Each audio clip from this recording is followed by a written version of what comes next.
What happens when Joe finds out? Since it was Friday and I had just taken my Volvo in for service, I decided that the serviceman would drive me home instead of to the office. On the way, he would drive it back. It was a warm, late spring day, and there was some yard work waiting for me at home, which was the reason for my decision. We have a big backyard, and I was on the back property line raking leaves when I saw my brother's red Corvette pull into our driveway. Great, I thought. The only time he comes here is to borrow something, which he rarely returns. As I approached the driveway, I heard my son Sam call out to me, "Hey, Dad, what brings you to the land of wimps?" Dad? Why did my son call my brother Dad? And why is this the land of wimps? My brother replied, "I'm returning Uncle Joe's circular saw. I accidentally cut the electrical cord. He has to fix it so I can finish my project at home. Is there a clueless Joe here?" Clueless Joe? My name is Joe, and I hardly consider myself ignorant. Maybe I am? Maybe I should stay outside the garage and listen to this insulting conversation. Sure enough, I turned on my cell phone to record the conversation. Sam was saying, "Clueless Car isn't here. He rarely gets home before 5, and I try not to spend much time with him. So no, I don't think he's home. Say, when school is over, when can I spend time at your house? It's a lot more fun there than it is here. I'd love to have you come visit, but your mom wants to spend as much time with you as possible. You're her only child, and she'll be lonely when you leave. Give her some slack. She should spend some time with me Thursday afternoon, and I can ask her about having you stay with me for a week or two this summer." I hated to hear my son ask, "Why doesn't Mom divorce Clueless and move in with you?" I didn't realize she regularly spent her days at his house. Oh no. Things were starting to add up that I didn't like at all. Could it be that I was ignorant? Thoughts of what was going on were weighing on me. Eric bragged, "Ever since she got pregnant with you, I've been asking her about it monthly. She says, 'No, you're great, but you'd be a lousy husband.' I have a husband that I love and cherish very much. Every moment with him makes me feel like I am the luckiest woman in the world. I love him, and I certainly don't love you." That's why, son, she won't divorce Joe Tyndall, but she will have fun with Eric Tyndall from time to time. I have to go now, but I'll see you tomorrow at noon at your grandparents' house for the annual family birthday party and Memorial Day luncheon. At that moment, my legs turned into spaghetti, and I slid down the garage wall into my hosta garden. My world was shattered. The fact that my son was not my biological son was blown out of proportion. My wife getting pregnant by my brother and then having regular fun with him was overwhelming. Somehow I got back to my place of employment and sat on a rope swing. A swing on which I spent many hours pushing my son to his delight. I sat on that swing and cried until a huge puddle of mud formed at my feet. What was I supposed to do? Before I did anything, I had to assess the whole situation. And then I remembered my redemption, a DNA test. A few years ago, Carol, Sam, and I had taken the 23andMe DNA test. How could that be wrong? But what if Carol threw away my test and put Eric's saliva in a test tube with my name on it? That would hide Sam's real origin. What a despicable thing to do. They threw away my heritage and replaced it with this jerk's, purposefully denying me the right to know that I was not the father of the boy I so desperately loved. With the thought of redemption put to rest, I needed to take stock of my current world. My name is Joe Tyndall, and I am 43 years old. I don't weigh much more now than I did in college, 175 pounds.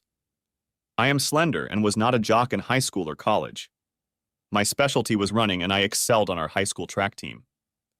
Now the distance running I enjoyed is interrupted by family and work obligations. But I still wind up a few miles each week, sometimes participating in charity 5K or 10K runs.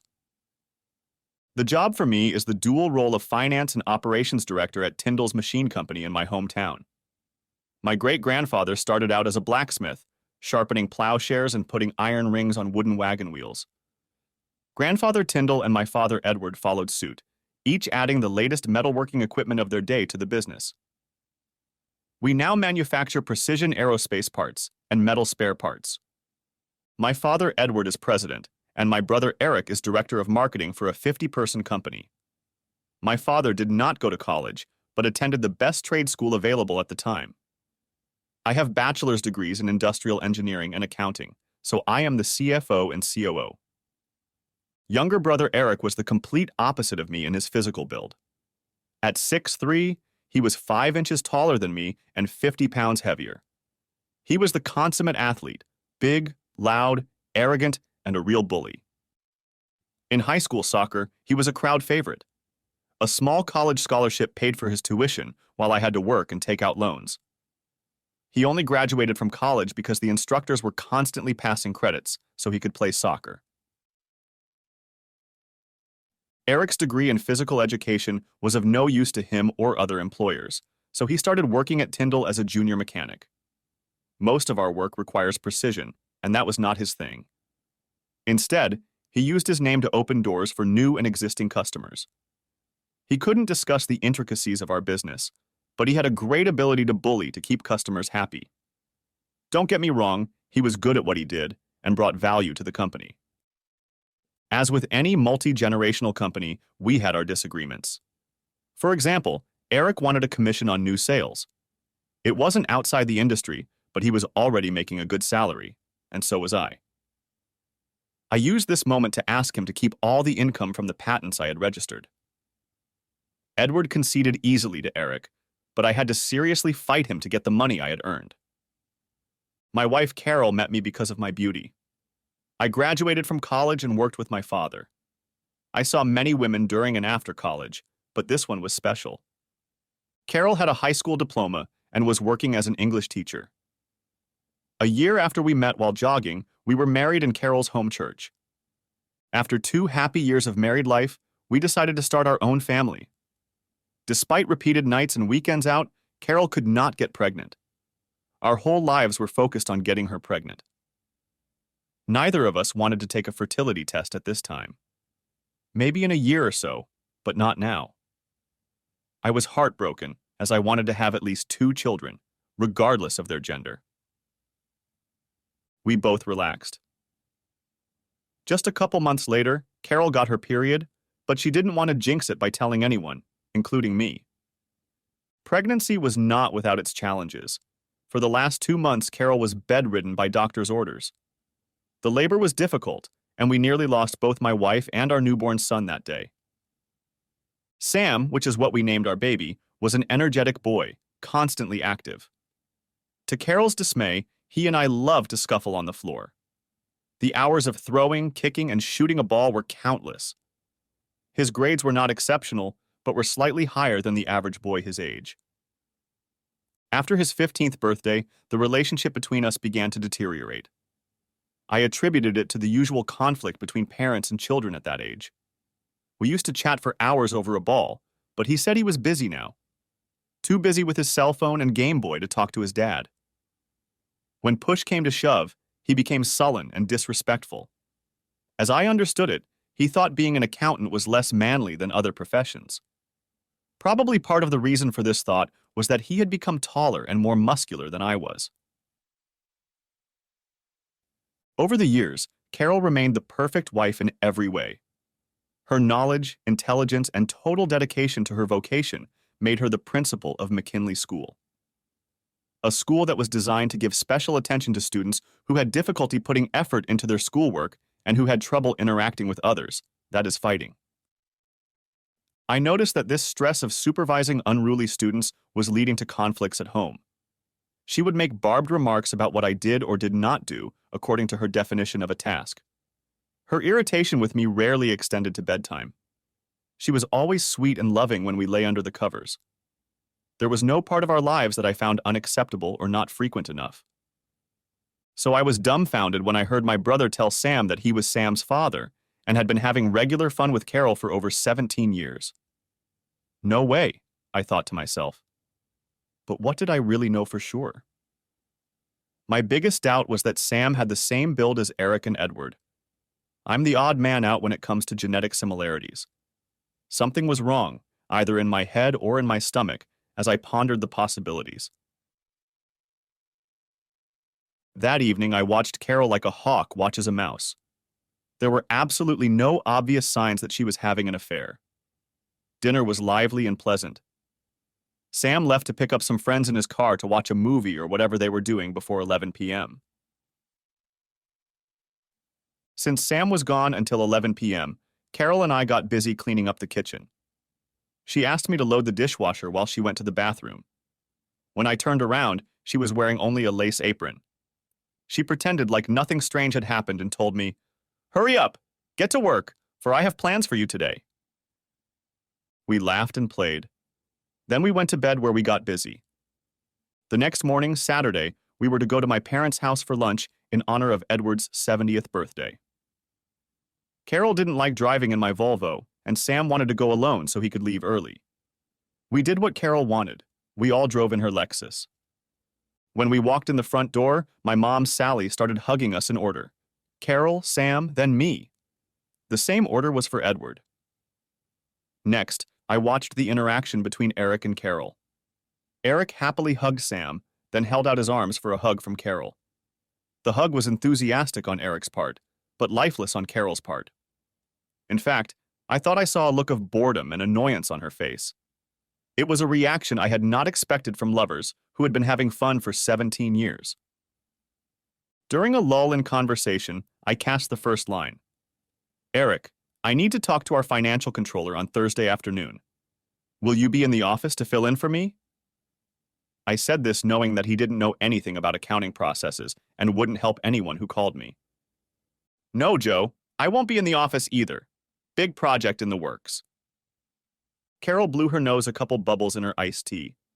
That means I'm getting close to finding out something. "Well, big guy, is it something that makes you sweat and exhausted?" "No, I've worked with this man many times and always come out a winner." Carol's gaze was hotter than any of our plasma cutters. I could see the color drain from her face. No one made any sound. No fork hitting the plate or the clinking of ice in the tea. Midnight in the cemetery was simply deafening compared to Mom's dining room. The eyes of the five of them were spinning. That, too, was a sign that they were all aware of the infidelity. I thought I could hear the sweat trickling down their skin. This was exactly what I wanted. To be an ignorant Joe to these five, but underneath that clumsiness, I knew what was going on. Dad melted the ice by saying, "Well, guys, get out your calendars to see who's going where." He continued, "I'm glad you're here today for my birthday. My grandfather bought this 160-acre tract when it was a few miles out of town. He would be proud that the land is still in the family, and our family business is growing under Eric and Joe's leadership. As a result of my trust in you boys and my advanced age, I am going to step down as president of Tyndall's. Eric will be the new president. There will be a change in the salary structure. Joe's new salary will be 75% of Eric's salary. I really want Joe to stay with the company and be rewarded for his good work.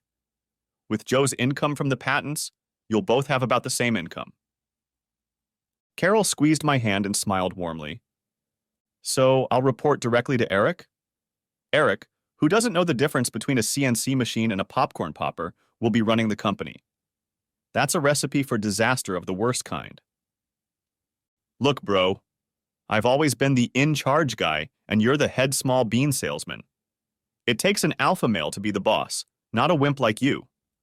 Deal with it, Joe. Once again, I win, you lose." "That's enough, boys. Eric, you're not going to be the boss. I'm still chairman of the board and I outrank you. I own all the stock. You will run the business the way I tell you to. This company's been in the family for over 100 years, and I'm not going to let it fall apart on my watch. We're Tyndall's, and an important family legacy is as much in our hands as the people on the wall. So cool it." Dad pointed to the pictures of 3 generations of Tyndalls on the living room wall for empty effect. "By the way, Dad, which picture on the wall is your grandfather in?" "My grandfather is on the left side of the picture. My father is next to him and I'm on the far end." "I thought you knew that." "I just confirmed it because I have a question. If you look at the 3 pictures, I don't seem to resemble any Tyndall, living or dead. Not in build, hair color, or facial expression. Eric and Sam look like Tyndall, but not me. I don't understand that. My mother's shoulders clenched. Her face turned gray at the same rate Dad's turned red. Silence reigned again, as looks wavered between my parents and Eric.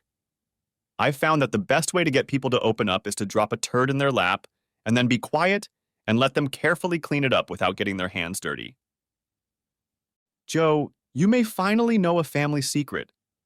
Your mom and I were planning to get married, and your mom got drunk at a bachelorette party and got pregnant. She thought she was pregnant with me. She couldn't have known. We were married before she even knew she was pregnant. We were both surprised but happy because I thought I was the father. You were a weak and stunted child. We thought it was because of your mother's pregnancy problems. You were a sickly baby and we almost lost you when you got mumps. Within a few weeks, we were on the brink of death. Joe, you were about 10 years old before we realized you weren't my biological son. Sally hid the fact that she had something with another man before our marriage. She said you looked a lot like that guy. When DNA tests became available, we had you tested and confirmed that you are not my biological son, but Eric. Well, that answered some questions about how I was treated in comparison to Eric. It wasn't the bombshell I was expecting. I was trying to figure out Sam's biological father, and here I was getting this shoved in my face. Everything turned upside down. There wasn't much I could do about it, but now I had even more questions. Mom finally spoke up. That doesn't mean we don't love you as much as Eric. We raised you as our son, and we both still consider you our son. That was nice to hear from her, but what did that have to do with what I was hearing from Sam and Eric? Okay, Dad, that explains my body type. Why doesn't Sam have my body type and not like you and Eric? Here comes another shit for them. Joe, you and Carol tried so hard to have a baby that it became stressful for Carol. She thought she couldn't handle you and came to ask your mother for advice. She remembered that you had a severe case of mumps and had probably become infertile. Your mother and I came to the conclusion that for the sake of your marriage and the Tyndall's inheritance, we needed Eric to impregnate Carol. Carol objected at first, but then realized that everyone in the family would benefit from having a new Tyndall's child. That included you, Joe. You wanted a family, and Eric and Carol gave you what you couldn't produce. We hoped it wouldn't be discovered. But thanks to DNA tests and the genetic differences between Tyndall and non-Tyndall physiques, it would inevitably come to the surface. My mind was overwhelmed by a blizzard of emotions. Emotions swirled around in my head like a tornado. There are no words. I could not make sense of this momentous discovery. Both my mother and wife surrounded me, hugging me lovingly and tenderly. Both had tears in their eyes. They knew the pain and confusion I was experiencing. The mother whispered, my son, I am so proud of you. Carol whispered, my husband, I love you so much. Father said, we hoped, Joe, that you wouldn't take offense at this, but would enjoy the love your family has for you. Geez, Edward, can I call you Edward since I know you're not my father? What makes you think I wouldn't mind being humiliated by my entire family? Sam snorted. Now you know how humiliated I was. When the kids think you're my father and not a real man like Eric. Jez. Everyone turned their eyes to the insolent Sam. Carol, slapping him across the face, exclaimed, Joe was the best father in the world to you. He spared nothing to make you happy. I've seen 1,000 kids who had a worse father than him, but none were better than him. You should count your lucky stars that he raised you. I said sarcastically, why did it take you so long to inform me of such a generous concern for my feelings? Why not pull the scab off the wound right away instead of lying to me all these years? I bet you laughed merrily behind my back when I bragged about what a wonderful son I had. Instead, you nicknamed me Misunderstood Joe. Once again, the center of the universe is silent. We couldn't tell you that, Joe. It would have been too painful for you, and we hoped no one would find out. Besides, we needed you at the plant. You're the brains and ingenuity of the whole operation. We'd be lost if you got upset and left. Besides, we couldn't afford to pay someone as good as you. We asked the recruiter to give us a salary range for the CFO and COO, and he said they were more than double what we're paying you. That's too much for me to comprehend. You pushed my brother to conceive my wife for Tyndall's child, not mine. You forced me to work for lower wages just to keep your profits and dividends higher. You make me think I'll run the show one day, but Tyndall blood is more important than competence. I can't believe what you dumped on me today. Next thing you know, you'll be telling me that my precious wife is still having fun with that asshole brother of mine. Here it is, the great revelation. Whether or not she'll tell me she's still having fun with Eric. Maybe she'll just lie, like she's been doing for the last 17 years. The room was silent again. Glances wavered between the co-conspirators, but no one denied the mortal sin. Finally, a meek voice moaned, "I'm sorry, Joe. I'm sorry, but you have to understand the strain and stress I'm under at work. I don't love him. I hate him for what he is and who he is. However, I need him to keep me from going crazy." With those words, she collapsed to the floor. My left foot took a step towards her to comfort her, but the rest of my body said, "Stop!" She brought this on herself. Now she would have to deal with the consequences. "I'm sorry, son, but we—" Son? Son? You're a bloody hypocrite. Calling me son after you ruined my entire existence. Giving me minimal affection compared to Eric while we were children. Encouraging my wife to cuckoldry by passing off Eric's bastard child as your own. And all the while laughing at my complete ignorance regarding your utter and complete disrespect for me. I'm done with this snake's lair. By saying you were doing it for me, you were deliberately and literally mocking me for your own personal reasons. None of those reasons were for my benefit. They were all heartbreaking to me. I'm like a newborn orphan, an abandoned child with absolutely no one to come to my aid. A personal and heartfelt screw you to each and every one of you vile bastards. Shouting this tirade so loud that my mouth was watering, I turned to leave. Just as I reached the door, a large paw grabbed my arm. "I'm really sorry about this, Joe. Since it means so much to you, I'm going to stop entertaining your wife. So I'm returning it to you."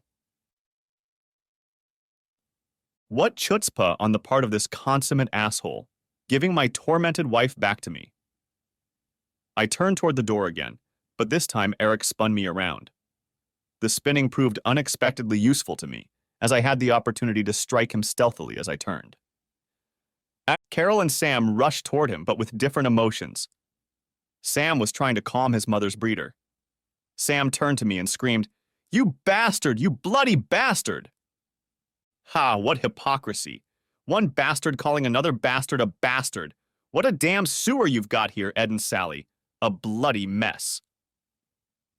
Carol started kicking Eric in the back as hard as she could, yelling, "You asshole deserves this and 1,000 others." I left the mini riot, got into Carol's car, and started backing out, crashing into the driver's side of Eric's precious Corvette. As I drove out of the yard, I hit the passenger side of Edward's new F-150 pickup truck. From the agony and humiliation, it was all I could do to keep the car on the road. An abandoned gas station gave me a respite from the experience. At first I cried until I thought I was dehydrating myself. Then anger erupted like 4th of July fireworks. Punching the vinyl dashboard was the most I was capable of in that state. Finally, fatigue took over. My limbs weakened and my mind went numb. The buzzing of a cell phone came from the floor. It was one of the many calls and texts the whore, my ex-wife Carol, was trying to send. Taking a deep breath, I thought, what am I going to do now? There was no way they could undo what they had done. I was not only a cuckold, but a true bastard, as my mother was not married to my biological father.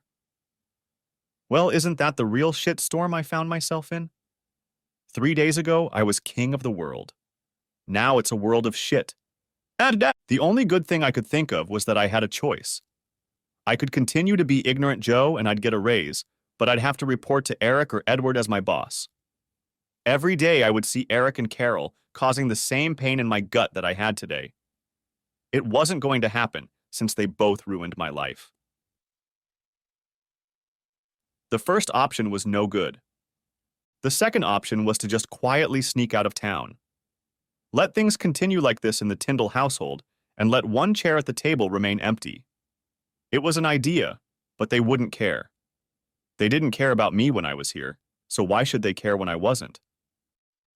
The second option wasn't for me, but maybe I could combine the second option with the third. The third option involved my involvement with the Snake family, but not in their favor. To make them regret every cheating, lying, stealing, and humiliation they had done to me. Yeah, I like Doctor Number 3. The only thing holding me back right now was that I was 20 miles from my house and I needed to move on. The damaged car the hookers had left in the yard, not in the driveway. My computer and all important papers were boxed up and loaded into my Volvo. Clothes that I would need for the next few months were put in the car. All other clothes and things I wanted to keep but didn't need right now were put in Sam's 2017 Acura. Sam's dog Bullet wouldn't leave me alone when I tried to escape. He would make noises like he wanted to go outside. He was always a pain in my butt, and I would be glad to be rid of cleaning up poop, feeding, and walking a dog who never loved me. Bullet did me a very nice parting favor by pooping next to the house. Chuckling, I picked up the steaming excrement and carried it into the bedroom. On our marital bed was a quilt my mother and grandmother had made for us. It was called the engagement ring quilt because most of the squares had wedding ring prints on them. Other squares were made from clothes that Carol and I wore as children. Our names and wedding date were sewn into the squares. It was a memory box made of fabric. The perfect place for a steaming dog turd to take a place of honor in this house. The final ingredient was my wedding ring, laying on top of the dog turd. No doubt Carol would recognize the symbolism. All the wall pictures of the whore and Eric's son were stacked on her cherry wood dining table. Covering the pictures with a towel to protect myself, I picked up the hammer. I drove my largest nail from the store into the entire stack, sending glass flying in all directions. Now I was ready to move on. Nothing and no one made me feel like I should be here. My loaded Volvo drove me to an extended stay hotel on the other side of town. After unloading the car, I drove to the airport, put the Volvo in the long-term parking lot, and rented a Hertz car. My plan was to keep the snakes from finding and chasing me. The rental car took me to my new base of operations. An Uber driver drove me to pick up Sam's car so I could put it in storage. When I was relocated, I would unload the car and sell it. After all, it was titled in my name since Sam couldn't be insured after speeding tickets. A dinner of pizza and beer delivered to my room allowed me to stay out of anyone's sight.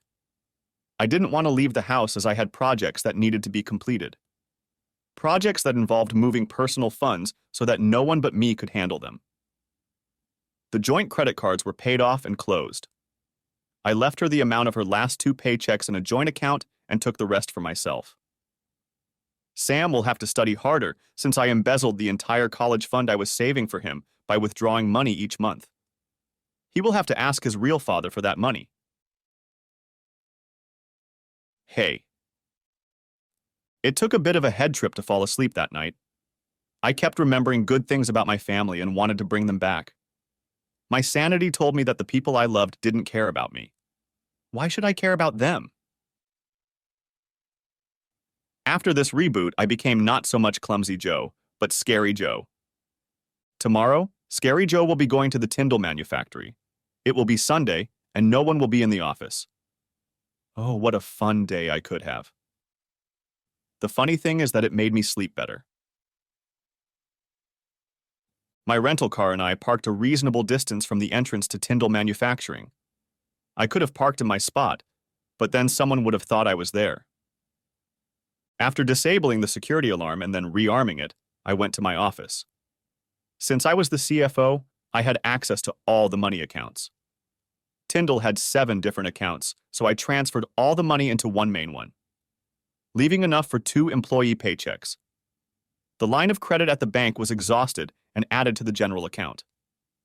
I transferred all the funds to our international account in the Caymans. It was still company money. I wasn't about to be charged with any crime other than cuckoldry. This Cayman account had been set up years ago because we used it as a clearinghouse, buying and selling goods to European companies. Now the fun part begins. I have changed the username and password for each account. For some time, no one will be able to access the accounts. They won't even know where to start, since none of the banks sent monthly statements on paper or by email. Chuckling, I changed the mailing address to 101 Big Tree Street, 2. Montana, 59085. I sent emails about closing electric, gas, water, phone, and internet bills. Since the beginning of time, the people of Tyndall have always saved every scrap of paper related to business. 5 years ago, I started a program where everything was stored in the cloud. The only paper we had was vehicle and warranty paperwork. Everyone in the finance department had access to these files. I was the only one authorized to add and delete files. Passwords and logins were changed, so no one could even peek at the accounts. All the CNC machines that were networked had a new password and login. Eric's office was my next place to try to get something juicy out of his computer. It didn't take me long to find a few video files. He was entertaining the staff, the wives of the locals, and of course Carol. I burned the videos to my flash drive and left his computer undamaged. I wanted to save that retribution for later. The last stop was the back room, not a normal room, but a fortress. This secure room with concrete walls contained the main power line. Tyndall MFG was consuming huge amounts of electricity with all the machines humming. Touching the wrong wire at the wrong time could turn a man to ash in a nanosecond. The electrician and I were the only ones allowed in. The bureaucracy of the electric company would take days to shut off our service. In the meantime, I disconnected everything from the safe room and then installed new locks. By the time they realize it was the main transformer box that tripped the breakers, the electric company will have turned off the lights. You'll have to work hard to open that heavy door. The keys to this room, and all the other keys to rooms, closets, warehouses, trucks, offices, and machines were thrown into a bucket of cleaning fluid that would wash away all traces of where the key had been. It was sad to leave the building I grew up in and wanted to make it my one and only place to work. Becoming president with Sam standing behind me running the place was one of my dreams. Those dreams turned into nightmares, like most of my other dreams. During my tenure at Tyndall, I attended most of the industry conventions. I went to meetings and breakout sessions. Eric took his buddies to drinking parties and strip clubs. Now this became my new hunting ground for jobs. There was no need to open any of the voluminous messages, phone calls, or emails my formerly wonderful family sent. The words were simply repetitive. We love you. We're sorry you're upset, but we did what we did for you, not against you. Not to hurt your feelings. Please sit down with us or your wife so we can explain things better. My mother begged that Edward forgive her for getting me pregnant, and they stayed married. Why can't I do the same with Carol and Sam? The number 17 flashed through my brain. Because Carol had fun with him for 17 years, and your son's mother was just a one-night stand whore. Tuesday morning, I called my attorney, Bob Carson, to represent me and discuss my options. He had some free time at 3 p.m., so I went back to my apartment and gathered the documents I thought he would need. I would prefer to file for divorce for adultery, but that would require me to move the bitch to another state. I doubted she would agree to that. I told him the consequences of her infidelity, and told him I didn't want to pay alimony. I agree to everything being split 50-50. I do not own any shares in Tyndall MFG. All I had was a salary and some income from patents. It was to my advantage that Tyndall MFG imposed a substandard salary on me, a salary that I thought would one day lead to the presidency and stock ownership. Carol's salary as a school principal was very close to mine, so the attorney decided that the case should be open and shut easily unless she resisted. The plan was to get the paperwork drawn up and filed in court as soon as possible, preferably at her school. After all, she had humiliated me for years. It was time to share the shame. While at the attorney's office, I informed him of the reallocation of Tyndall funds. Since I was the CFO, the company gave me permission to move money between banks. I did not take a dime from the accounts. The money still belonged to Tyndall MFG. They would just have to work hard to get their hands on it. He thought my actions were unwise. Joe, if Tyndall suffers any monetary loss as a result of this reshuffle, as you call it, they can sue you. They can sue you and probably win it. And what would they get? What kind of assets do I have for them to spend a huge amount of money on revenge? Besides, they won't like it if I have to explain in court, under oath, to the good people of our town why I did what I did. No, sir, they don't want this Pandora's box open to the public.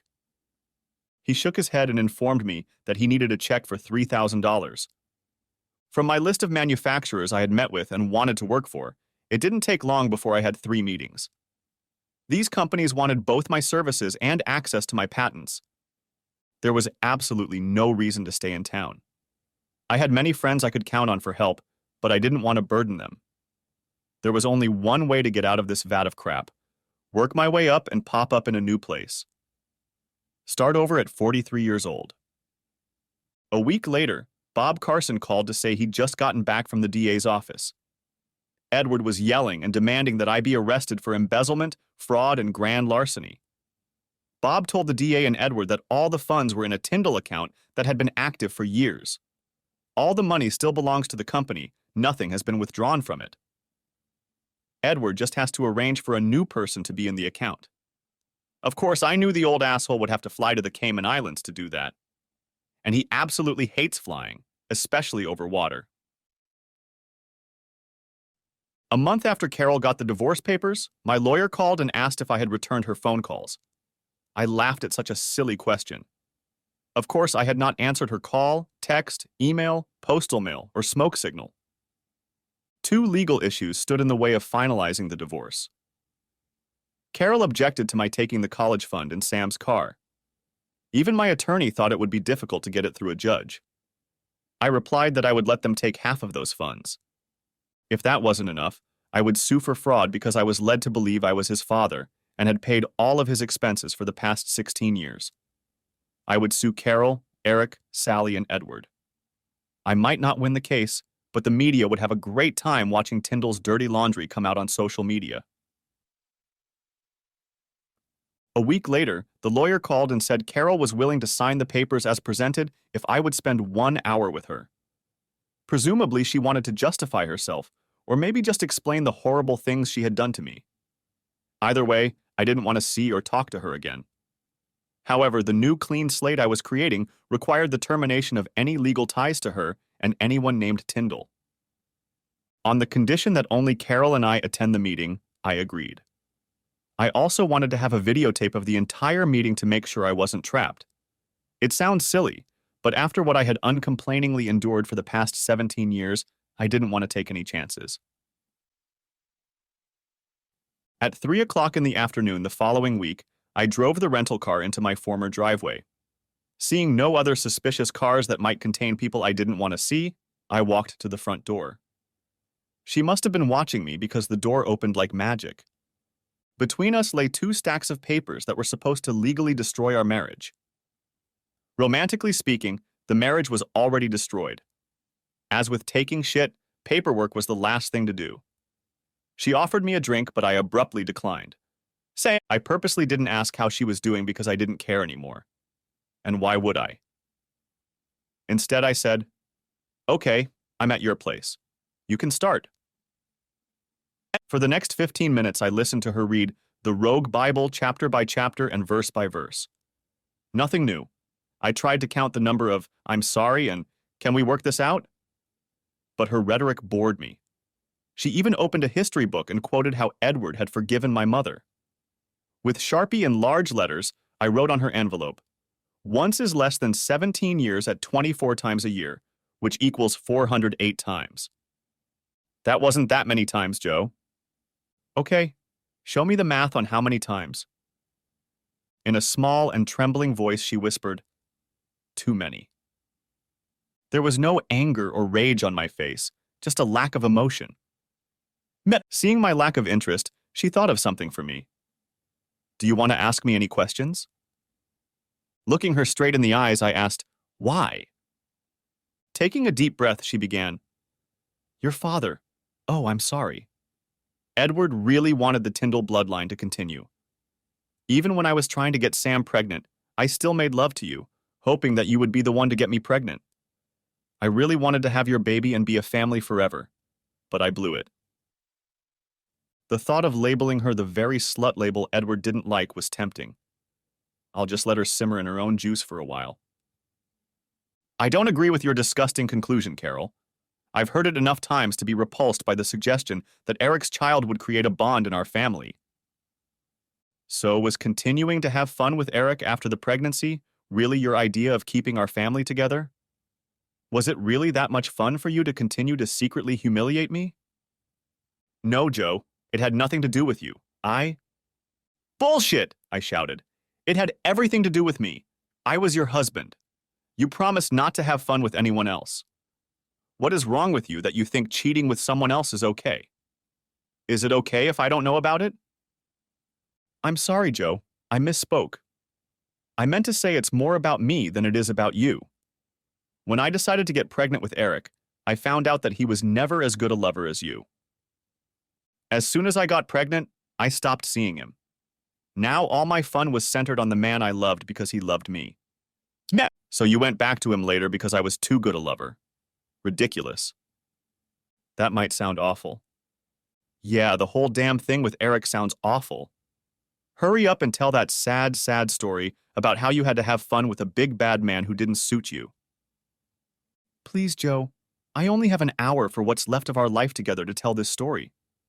I still love you, but I know I ruined my chance with you. I just want to convince you that what I did had absolutely nothing to do with my relationship with you. You've been wonderful to me, the best husband a woman could ever have. But I have a flaw. I'm very successful in life, and sometimes it goes to my head. I start to think I'm better, smarter, and more intelligent than my peers. I lose compassion for others and act like an arrogant bitch. And you know I do. I needed a man who would be tough on me, and Eric fit right in. Joe, that flaw manifested itself after your mother and father convinced me to get pregnant by Eric instead of you. You mean when you were bred as a farm animal? Interjected I. I suppose it was something like that, since there was no display of affection. We just got on with it and I left. To summarize, Joe, I went back to having fun with Eric because it humiliates me and I needed to get down off my high horse and not be so smug. I used him instead of a therapist to change my superiority complex. Now looking back, I made a big mistake and I regret hurting the best man I met in my life. Someday, when all of this is behind us, I hope you'll remember those moments when we were happy together. That's a pretty far-fetched story. At least I know most of the facts, or do I? She replied quietly, Yes, you know all the facts now. Stumbling, I staggered toward the door, leaving a trail of small pieces of meat and pasta behind me. Carol's sobs made my ears pop. Apparently, she didn't like the vomit on the carpet and dress. That's too bad. My lawyer had to retype the documents because no one in court would touch them. 2 weeks later, the divorce was signed, with me keeping half of the college fund and the car money. She gets the house until bastard Sam graduates. I'm sure he was pissed. But since he didn't want me in his life anymore, me and all my money were gone too. Since I wasn't the father of that ungrateful bastard, I refused to pay child support. If required by the court, I would have changed the statement to adultery and sued all the Tyndalls for fraud. No one needed the embarrassment. I was already ashamed of being a Tyndall. During my self-imposed hibernation, I was in a quandary about watching the video files I had downloaded from Eric's office. I still hadn't come to terms with the fact that I had found out about Carol's infidelity, not to mention being collected enough to watch two people I hated having fun. Each file had a name, and I got goosebumps when I saw the name Sindra on a relatively small file. Sindra was the name of the wife of one of my best friends, John Brown. John was 2 years older than me, but we hardly ever socialized since he was a big athlete, and I was a nerd. But this nerd was chosen to help an athlete take a required English course. He excelled in science and math, but found himself stumped in English class. Over the course of the semester, we became friends until he left to attend a small college on a soccer scholarship. After college, he returned to our town to be near his aging parents. He approached me about employment, and I was pleased that he was focusing on math and engineering, which would work well in our store. On my recommendation, he was hired and we renewed our friendship. A couple years ago, a turning point came in John and Syndra's relationship. As I understand it, Syndra was at a bachelorette party and apparently had too much to drink.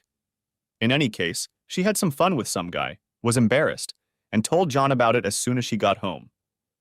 But by then, the damage was done.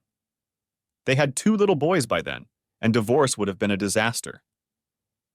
Syndra's file was the smallest and began with her crashing into a hotel room. I was impressed with Syndra. Now I understood why John didn't want to get rid of her. Eric was having fun with Syndra at the time. Neither of them said a word during that show. John always wanted to know what happened, but now I had some proof in case he wanted revenge. I invited John over to my apartment to discuss something very personal. After a couple beers, he asked about my top-secret conversation. Without knowing John, I came across a video of your wife doing it with another guy. I think she was drunk.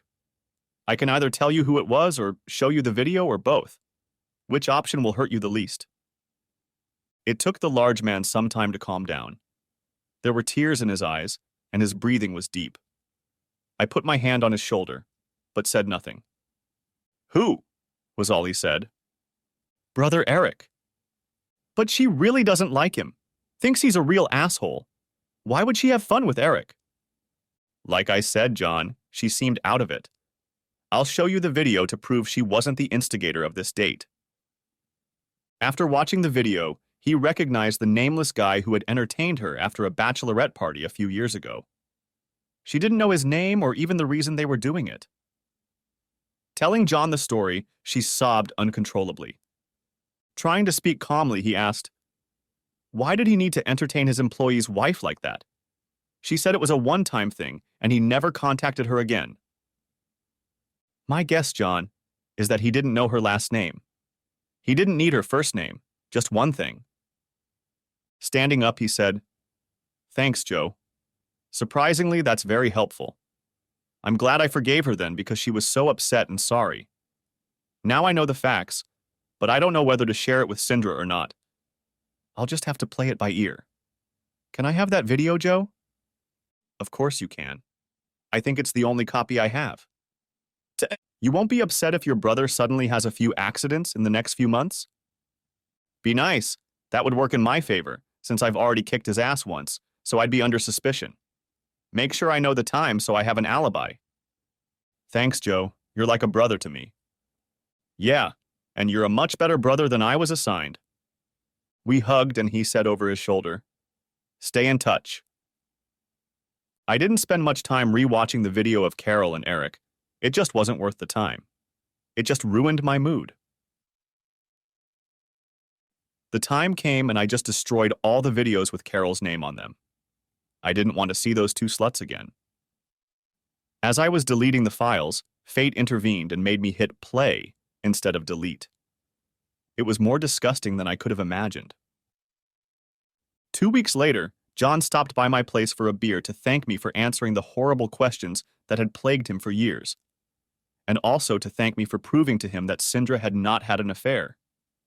He had the idea of using the remaining records to destroy the cheating wives and help the husbands who had been devastated by Eric's careless actions.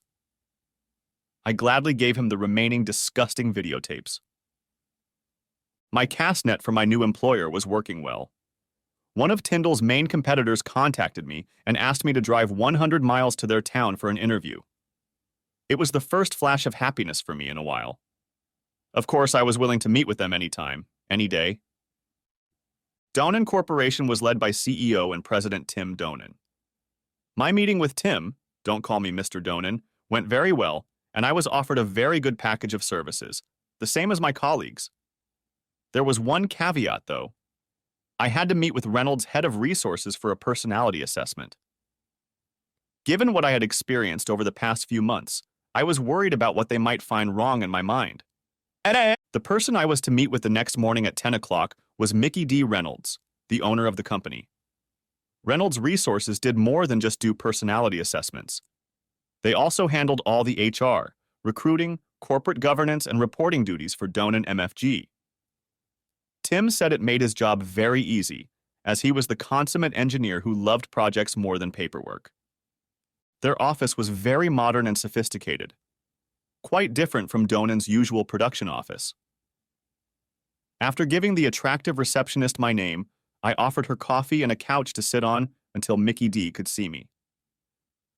To my surprise, Mickey D actually turned out to be Mickey D, a very attractive woman, probably in her 30s. She wasn't surprised that I stammered half-heartedly as we shook hands. The firm but feminine grip seemed very pleasant to me. We spent the next couple hours discussing my personality traits, preferences, and engineering philosophy. Our conversations were polite and very pleasant. Delicately, she explained the reasons why I was leaving my inherited job at Tyndall. She knew she was not allowed to ask any personal questions, but left the door open for me to let her know anything I wanted to know. All I told her was that I was being touted for president and underpaid for the duties I was performing. "Oh my God, Joe, it's 11:45, and I bet you want to go to lunch. I'll send my report to Tim, and he'll get back to you with the details." "Would it be outside of company policy if I offered to take you to lunch? You know, sort of like a new employee's tour of the Chamber of Commerce." She smiled slyly and replied, "I'd love to." We headed out for the first of many lunches that evolved into dinners and more over the next few months. I was in no hurry to get into a relationship, but was eager to spend time with her as I really enjoyed being around her. Judging by her reaction, she seemed happy with the pace and development of the friendship.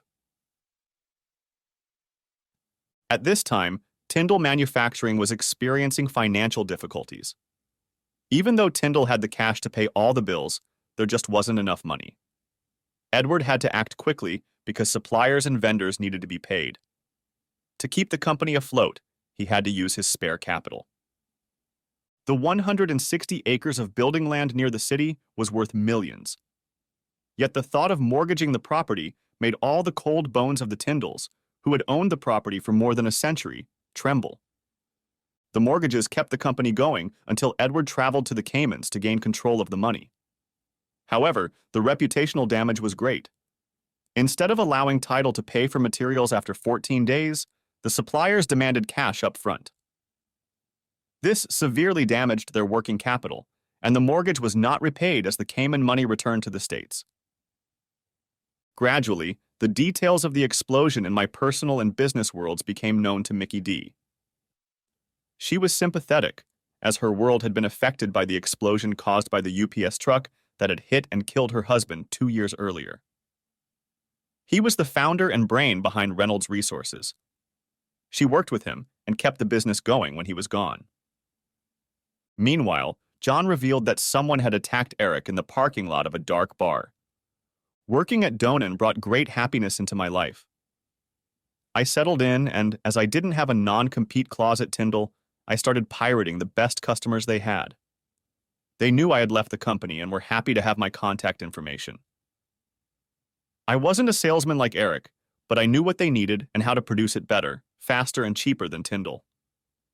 All Eric knew about our products was that you had to pay someone for them. Eric didn't get in touch with customers very often. He seemed to be constantly injured in one way or another, usually after leaving the bar. 6 months later, and after the divorce was finalized, his relationship with Mickey D was great. Besides being beautiful, loving, intelligent, and caring, she was fun to be with. After many dates and bonding, our evenings became more physical. Not rough interactions, but lots of touching, stroking, and kissing. One night it seemed to me that Mickey was acting like she enjoyed being in bed with me. She raised her beautiful eyes to me once and asked, "Shall we leave?" "Sure." We came home and got down to it. Soon, we decided it was time to rent an apartment. Since Christmas was approaching, we decided to wait until New Year's Eve. But first, she wanted me to meet her parents. She told them she was dating a great guy, at least that's what she said, and they wanted him to come to their house. This might be the beginning of me having a real family again.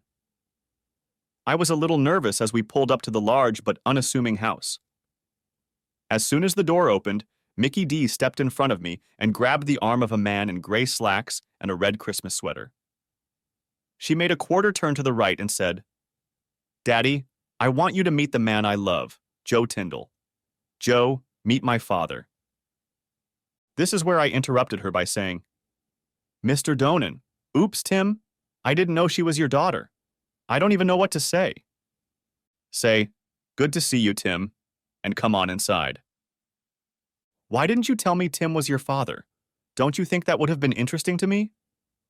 Yes, Joe, and that's exactly why we didn't want you to know about it. I wanted to know if you were interested in me or my inheritance.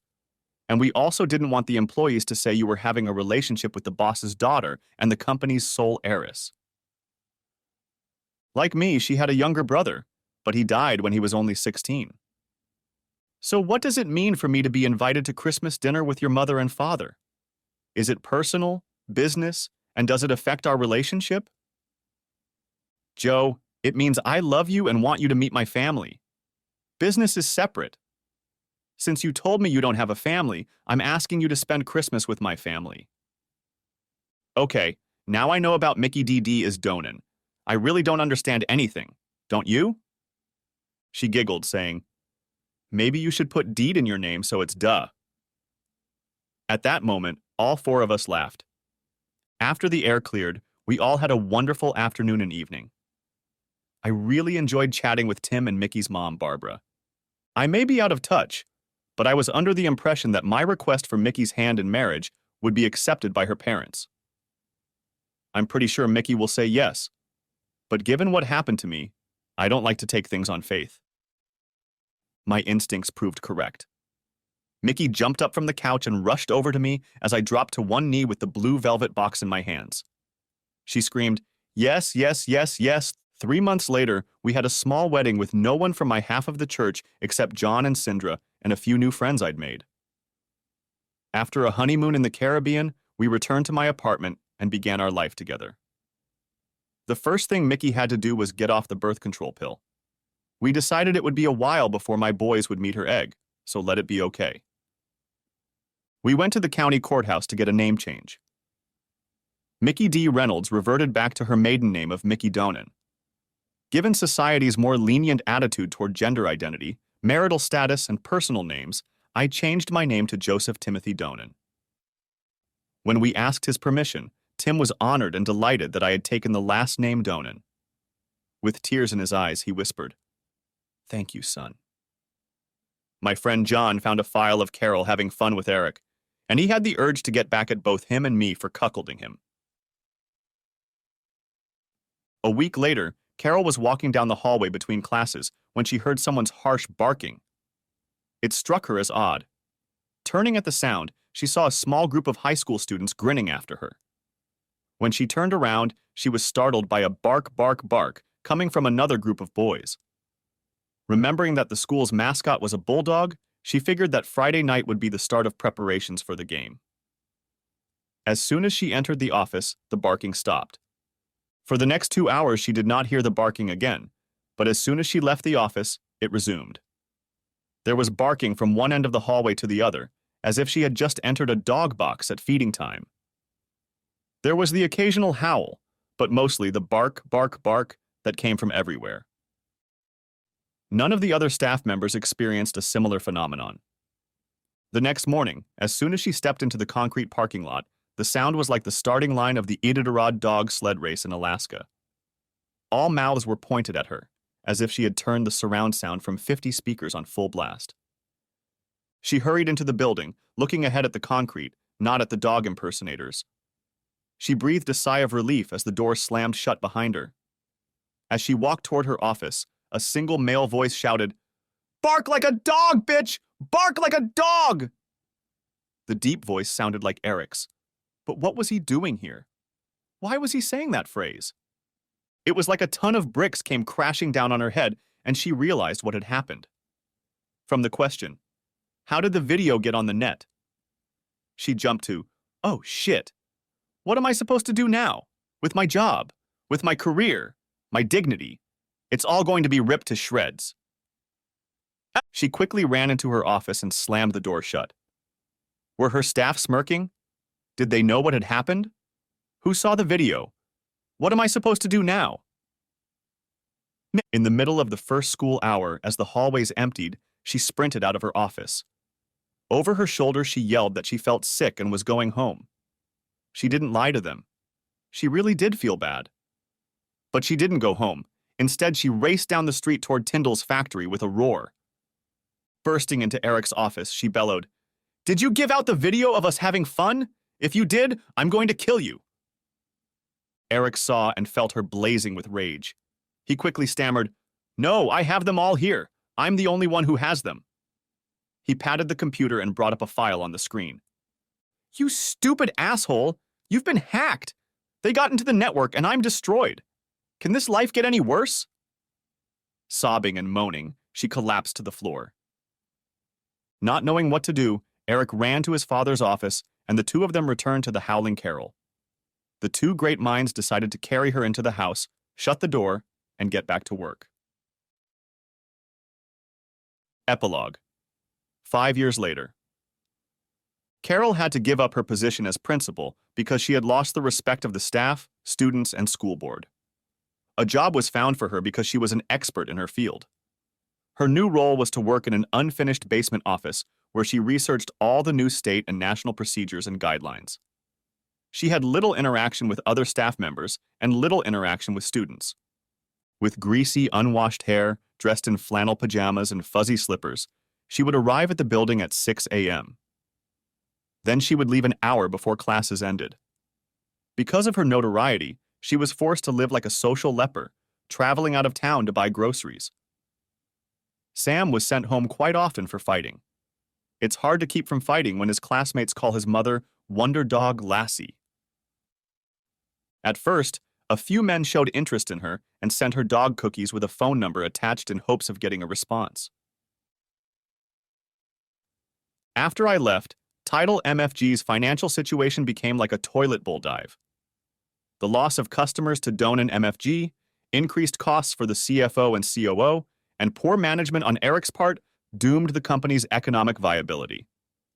To pay off the mortgage and other debts, Edward had to sell the 160-acre farm he inherited. The land was to be developed with mid-priced housing, taking advantage of the scenic, hilly terrain. A business broker found a buyer for the company, and Edward pulled the trigger that ruined the family business. Edward and Sally rented a small apartment that took up a significant portion of their social security. When Edward and Sally died, the only evidence of the Tyndall family's existence in town would be tombstones. Eric and Sam left town, starting a new career as a used car salesman and burger man. On July 1st, the company director called a meeting of all employees to meet the new president. Edward and Eric were invited not to attend. The new foreman, John Brown, caught the attention of the curious crowd and exclaimed, "Ladies and gentlemen, let me introduce you to our new president, Mr. Joe Donan." The employees were happy to hear that they had been sold to a competitor rather than to a huge conglomerate that would sell off equipment and lay everyone off. The real surprise came when I walked out of the office. Most people recognized me, but not by that name. "Hello, everyone. I'm glad to be back in this building. Did you miss me?" This was met with a huge roar. Looks like Eric wasn't turning out to be as good a president as he thought he was. After assuring the assembled Donan MFG employees of the expected utilization and production growth of the former Tyndall MFG. Of course, the building and your paycheck will have Donan MFG on it. More applause. Thank you for the wonderful reception. I'm sure this will be a great change for all of us. And now let me introduce my family, my wife, Mickey D., and our son, Timothy Joseph Donan. Yes, DNA confirmed he is my son. The end. Thanks for watching. I hope you enjoyed it, so subscribe to my channel and watch the next video.